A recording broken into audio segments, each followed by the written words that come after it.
Bem-vindo ao canal Novidades para você. No vídeo de hoje vamos assistir Rússia quer invadir a Ucrânia, especialista explica. Se você é novo aqui no canal, se inscreva e compartilhe, dê um like no vídeo, pois isso ajuda com que esse vídeo chegue a mais pessoas. O vídeo começa agora. Bom vídeo. Putin meio que quer parte da Ucrânia pra Rússia, né? É um negócio assim? O cara tá nessa, né? Tá nessa. Tá brincando de não abandona, wars. Ele não larga esse osso, né? Eu acho que o que a gente está vendo agora é um novo normal, porque ao longo dos últimos 30 anos a gente se acostumou com a liderança americana e a ausência de conflito entre grandes potências. Não havia uma outra potência.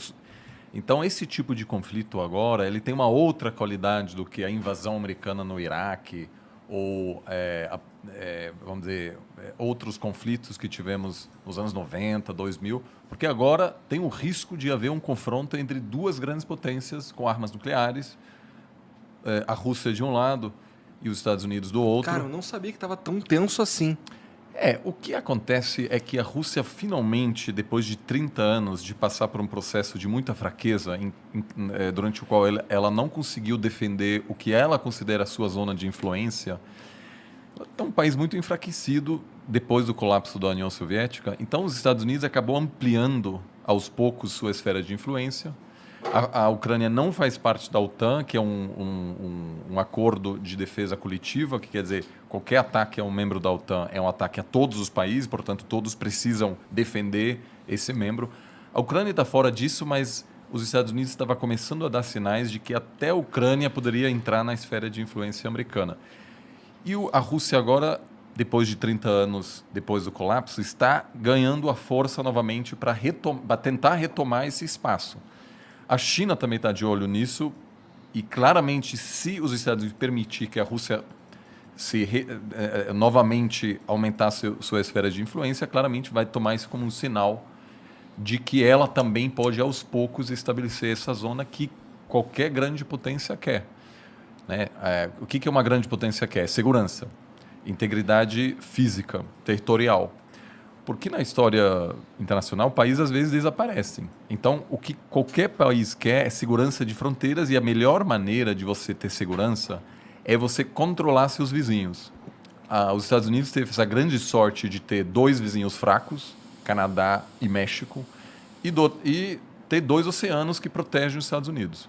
A China não tem essa sorte, que está cheia de outras grandes potências, e a Rússia sempre também buscou controlar a Europa Leste. Então, agora, na verdade, é evidente que os Estados Unidos não conseguirá manter essa hegemonia que estabeleceu nos últimos 30 anos e a Rússia, aos poucos, está querendo retomar esse espaço perdido. Então, mesmo se houver uma solução agora a curto prazo, essa tensão geopolítica veio para ficar. Entendi. É o novo normal. Isso é a Rússia fortalecida ou os outros países enfraquecidos que deram essa oportunidade? Você tá falando que os Estados Unidos se enfraqueceu, é Não, isso? tô perguntando, Eu acho que são os dois. O sistema, como a gente o conhece hoje, ele foi criado depois da Segunda Guerra Mundial e novamente depois da Guerra Fria. Então, os Estados Unidos estava muito superior. Claramente, era a única grande potência. A Rússia estava muito fragilizada e a China ainda não era uma grande potência.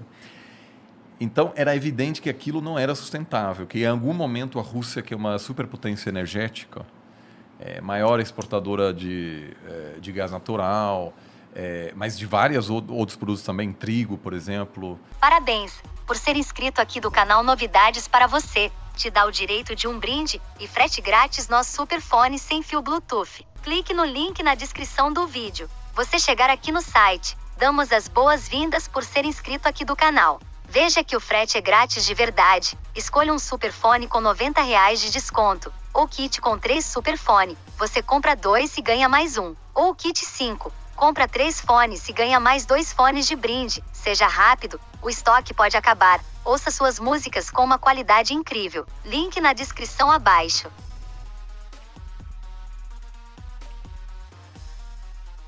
Gente, lideramos a economia internacional por décadas, agora chegou a hora de passar o bastão para os chineses.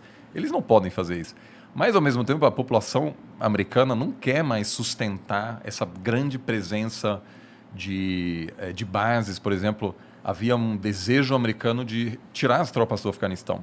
O pessoal cansou, não queria mais. Então, eu acho que é um pouco dos dois, um declínio relativo dos Estados Unidos, que é um país muito fragilizado agora, né, que tem uma tensão enorme interna. Eu estou mais preocupado com a democracia americana do que com a democracia brasileira. Sério? É uma situação horrível. Eu cresci, né? Eu fiz o colegial no interior dos Estados Unidos e essa galera vive num planeta diferente. São todos trumpistas, muitos seguem a teorias de conspiração. Eu mantenho esse contato com eles e eu fiz minha pós perto de Boston. Essas pessoas estão muito, muito mais distantes um do outro do que o bolsonarista e o petista aqui no Brasil. Sério? Lá você consegue, olhando o CEP da pessoa, você consegue saber em que essa pessoa vai votar. Entendi. As pessoas avisam no Tinder se eles são trumpistas ou democratas, etc. Então, em função dessa crise interna, os Estados Unidos não tem uma dificuldade imensa em se projetar como antes. Então, acho que são grandes ciclos históricos e não tanto a Rússia, mas acima de tudo a China terá um papel muito maior e o grande drama será negociar essa transição sem grande conflito. Que, aliás, deu certo 100 anos atrás, quando a Inglaterra dominava o mundo, os Estados Unidos estavam em ascensão e a Inglaterra deixou os Estados Unidos assumirem a dianteira sem entrar em conflito com ela. Até porque já tinham perdido uma vez, né?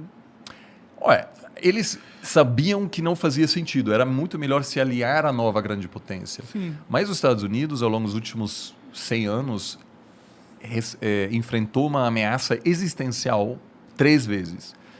A Alemanha imperial na Primeira Guerra Mundial. Aí, de maneira preventiva, os Estados Unidos entrou para derrotar a Alemanha, porque sabia que se a Alemanha ia vencer na Primeira Guerra Mundial, o próximo alvo seriam os Estados Unidos.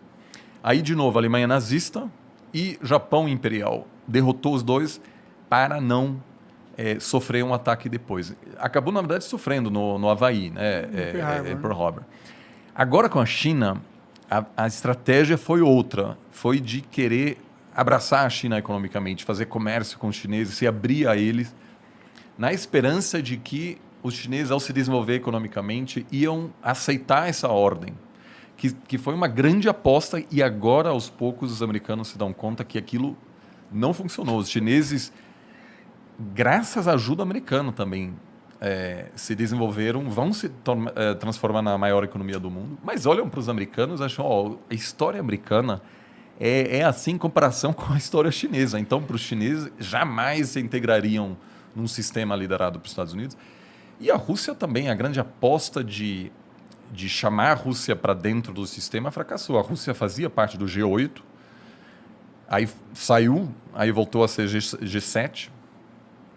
Então, esses dois estão claramente, não estarão dispostos a ter um papel secundário, né? Então, acho que a gente está indo claramente nesse caminho. E a Ucrânia? A Ucrânia está afim de integrar a Rússia? Cara, a Ucrânia realmente é um país que hoje está um pouco fora das esferas de influência, e isso é um perigo para um país, porque a Alemanha, por exemplo, queria fazer parte da esfera de influência dos Estados Unidos, queria integrar a OTAN.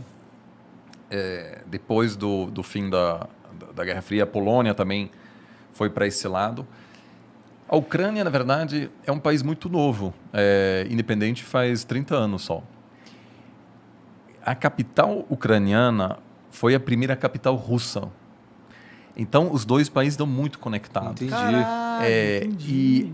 E a capital só depois ela migrou de Kiev para Moscou. Então, o Putin sempre fala, a Ucrânia não é um país independente, somos irmãos. E, de fato, muitos líderes...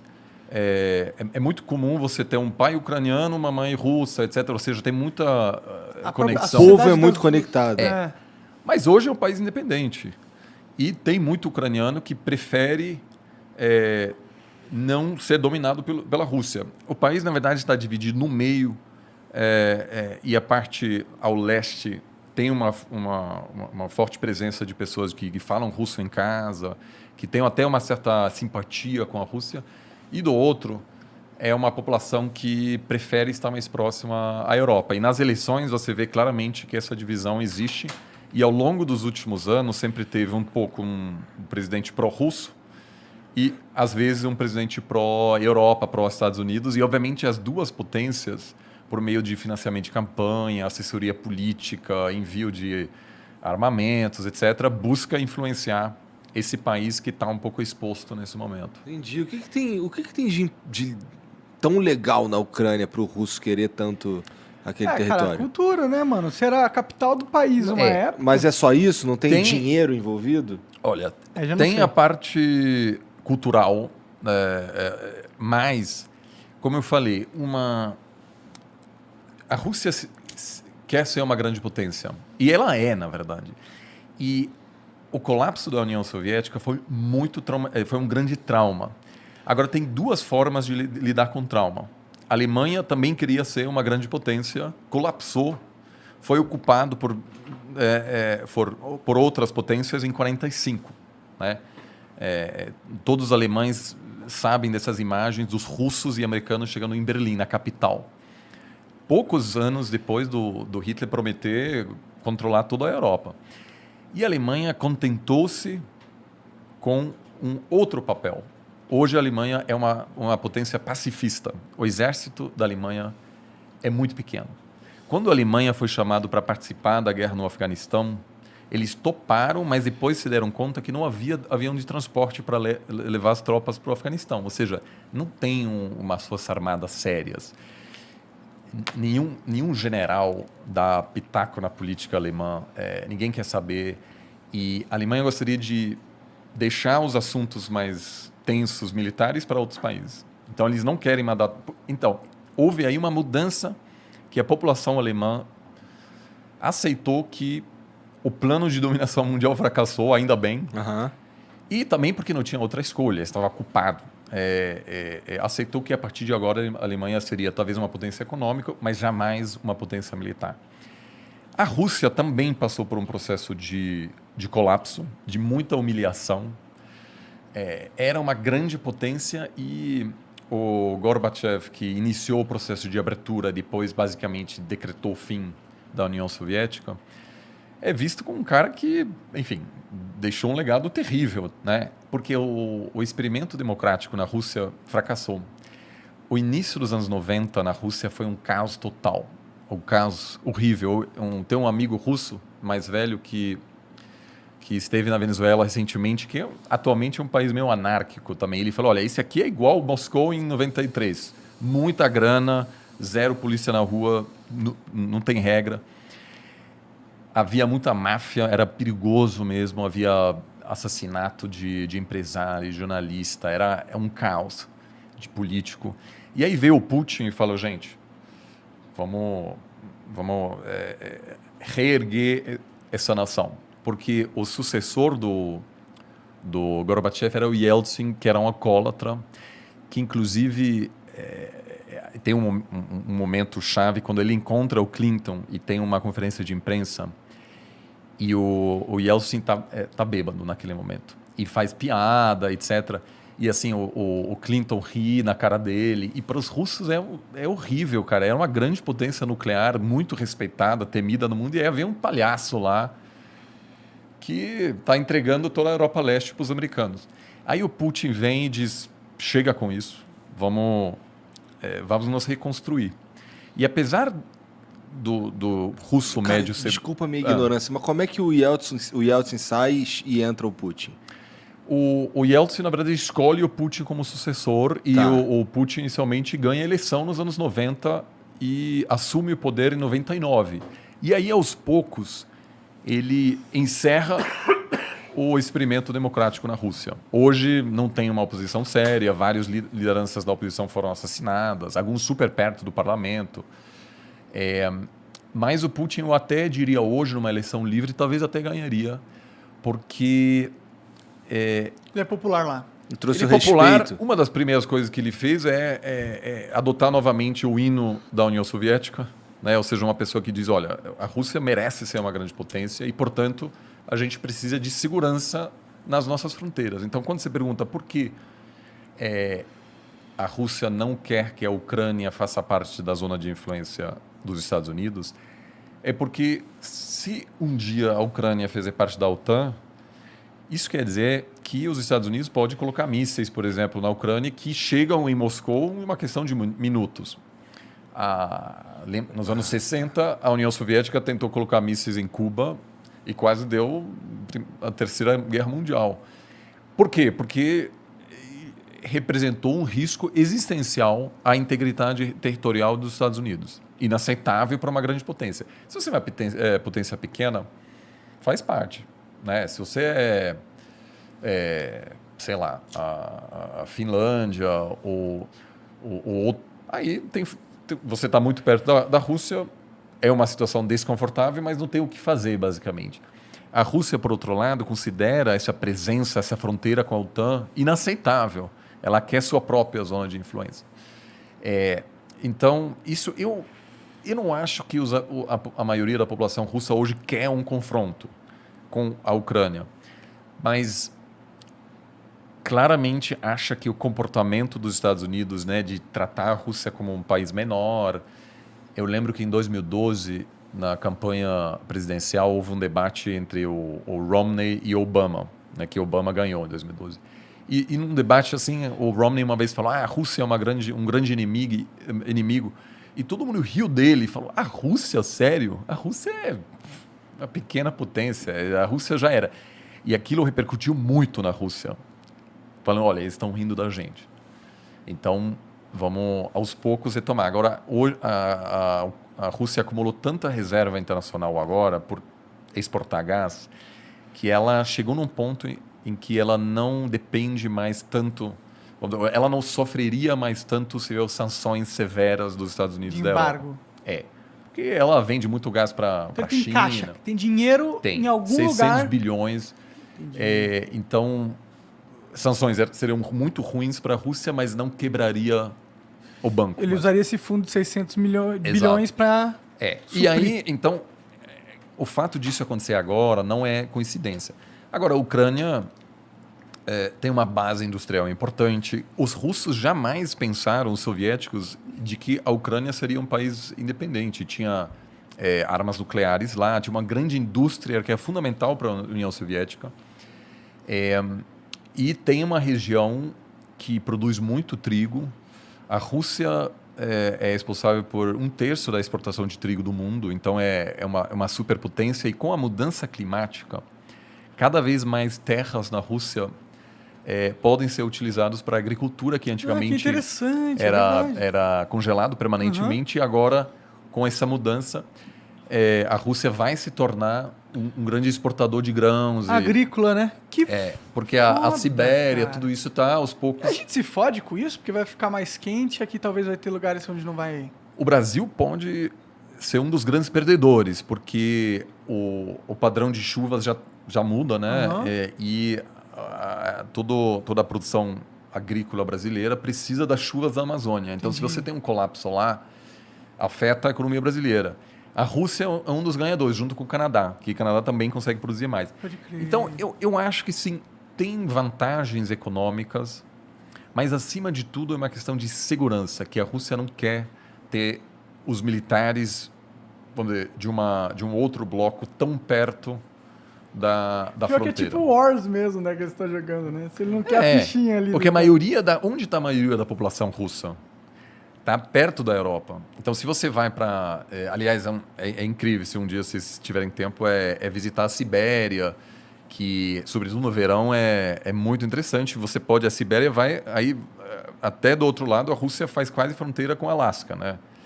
Só que lá, ninguém mora lá. Na verdade, tem até um problema de migração chinesa, porque a China expande muito e, aos poucos, está comprando terras desse outro lado. Mas a maioria da população russa está perto de Moscou, perto da Ucrânia. Então, o fato de você ter uma presença americana lá atrapalha os russos muito mais do que a ascensão chinesa, que, enfim, acontece lá longe na Sibéria. E a China é mais um provável aliado da Rússia do que os Estados Total. Unidos, né? E aí vem o grande problema, porque o que muita gente nos Estados Unidos diz? Botar sanções, se os russos invadirem a Ucrânia, por exemplo, tirar eles do sistema bancário internacional, impossibilitar que qualquer pessoa faça negócio com a Rússia. Isso para a China é excelente, porque a Rússia faz o quê? Vai ter que fazer negócio com a China. Então, sanções, eu pessoalmente acho que não dá muito sinal. Em Cuba, por exemplo... Pelo que você está dizendo aí, se houverem sanções à Rússia, quem fortalece a China. Claro, porque a Rússia vira mais dependente de outros atores, eles que não querem acima de fortalecer tudo, a China. E também, se você impuser sanções, o governo pode culpar qualquer problema apontando para as sanções. Dizer, a gente está super mal, mas é a culpa dos outros. É um pouco o que acontece em Cuba, Venezuela, Irã, todos são países onde você tem um fortíssimo nacionalismo, porque o governo pode dizer, a gente está numa grande batalha, e quem realmente sempre sofre mais com as sanções são os mais pobres, porque sempre tem um jeito de conseguir os produtos. Eu, alguns anos atrás, fui para a Coreia do Norte. Sanções, não dá para comprar nada a princípio. Aí, jantar com o governo, etc. Heineken, tudo. Por quê? Porque o cara chega, sei lá, Da China. dá um jeito, entendeu? Tinha tudo. Então, a elite política não sofre com sanções, porque sempre conhece alguém que conhece alguém,